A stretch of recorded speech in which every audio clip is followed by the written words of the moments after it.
Why do you think fans have long wanted a deeper dive into Natasha Romanoff's past? Um, oh gosh. um, I guess it's always interesting to know the past of the character that you're following and that you're a fan of. So why wouldn't the fans want to dive into her past, into Natasha's past and deeper past?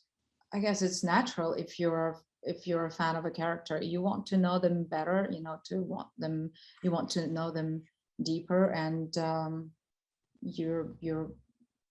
you're embracing any information that comes through. It's exciting. It makes you understand the character better, understand characters' motives, how they got to where they are, how they became that. It's always, and things, no one is born to be a certain way, and we all become that. And it's all part of our history. And most of it is childhood and adolescence. And that's how we're made. So yeah, an insight in that will always help understand a character, any character, better. Great. How do you feel about joining the MCU?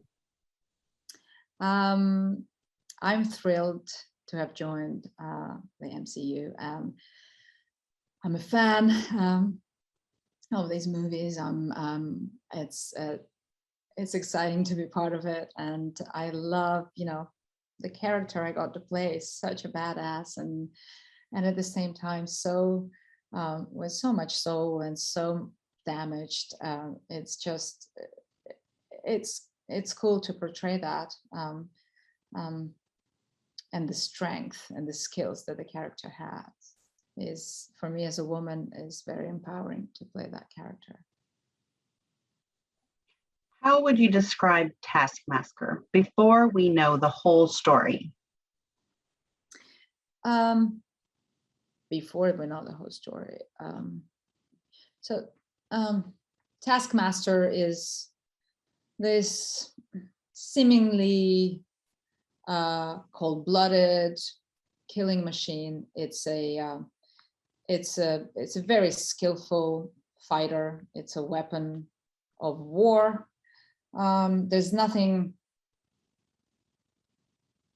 he can't do, she can't do.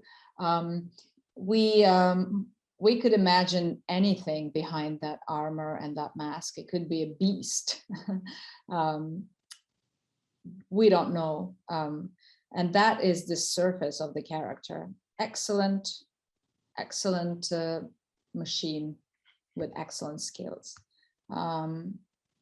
Now the inside, behind that mask, there is a human being. There is a woman, vulnerable woman, who has suffered and who has been abused throughout the years, who has been stripped of her freedom, who has to execute because she has no choice and she doesn't know any better because she was raised that way. She's confused and in lots of pain. She's gone through psychological and physical trauma. And there's a lot. I think as much as there is a war that the Taskmaster is involved outside, there is an internal war going inside that woman. Yeah, that's briefly. So you touched on this a little bit, but who isn't Antonia? Who is her father, and what connection does her father have to Natasha's past? So Antonia is Dracov's daughter, the baddie, the main villain, who is not very gentle with women, to say softly, and who manipulates them and mistreats them and and uses them. for his own good, turns them into a weapon. And so Antonia is his daughter, and she as when she's a little girl, she's involved in an accident that is, she just happens to be there. The assault that is directed at her father by Natasha Romanov, and obviously she gets involved. The daughter gets involved. She gets damaged, and in order to be saved, her father makes her this killing machine. So in a way, the damage that the character carries, or part of the damage that the character carries is due to what Natasha has done in the past. And Natasha knows what she's done, but she doesn't know that there are consequences, because she thinks the job has been finished. And we realize it hasn't gone completely 100% perfectly, and there are some damaged characters left. So that's the connection of Natasha to Draco, but also to Antonia, because she's part of the reason why Antonia becomes Taskmaster.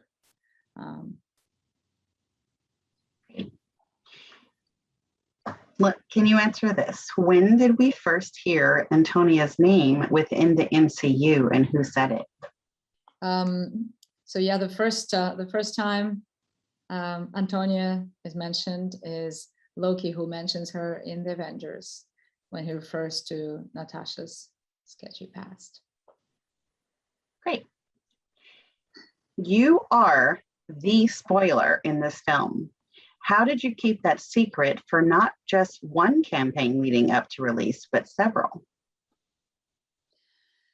I had to keep it a secret, indeed, and it was a big. I knew it was a big reveal, and it was going to be a surprise that Marvel was preparing. I just, how do I keep it a secret? I just did. I think I would say I'm quite good at keeping secrets. I never think, I don't believe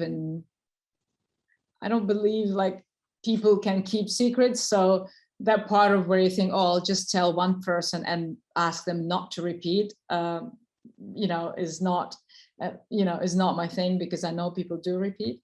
And so for me, it's just, I keep my lips sealed, and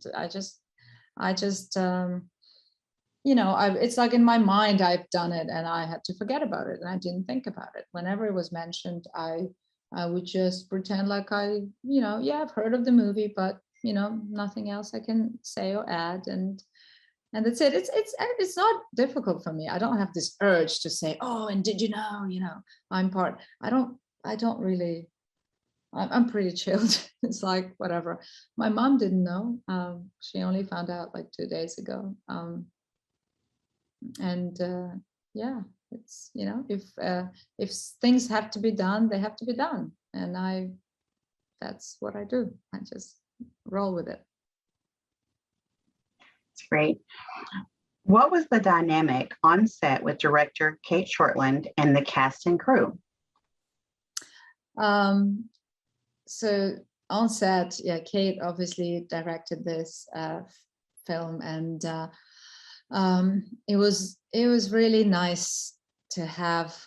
Well, it's such a kick-ass movie, and there's a lot of power, and there's a lot of power that is coming from women, and women are strong and incredible, and it's directed by a woman, and it's rare when kick-ass movies are directed by women, and it was great that this was handed to her, and I think that there was a lot of like sensitive moments going on set. For example, I remember she was like so in tune with everything that we were doing. She would watch the scene behind the monitor and really live with characters through it. First of all, I remember her like coming out, you know, after cut, coming out from the place she was watching the monitor, and either laughing or being in tears and being like, wow, this was so beautiful, it touched me. She was and then I remember observing her. I actually watched her watch the monitor when other people were, when I wasn't involved in the screen, and it was fascinating to see her face, because she was there mimicking the words. She was there, she was like really in it. And she's fascinating, Kate, like that. She's so involved. She was acting with us and feeling every single emotion. And it's beautiful. It's beautiful to see, you know, the effect that that the scenes that you are involved in have on the director that you're working with. And obviously, you know, that's sensitivity was coming through, and we tried to make the most important thing was how to make these characters human and sensitive, and you know, and show these vulnerable sides to them. So yeah, the dynamic was very, you know, very sensitive, very like everything was, you know, out there, and vulnerabilities weren't hidden, and rather welcomed. And I like that. Yeah. Black Widow celebrates strong women. What does that mean to you personally?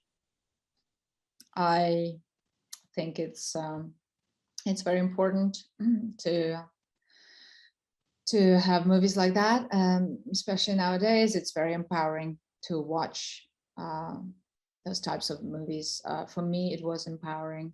I think it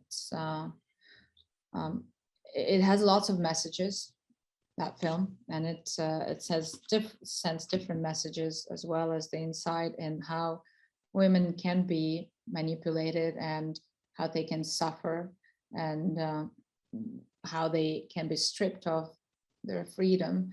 It's a metaphor on, you know, many different things that can happen to women, and it's good to speak about it, to bring the awareness, to keep bringing the awareness to it.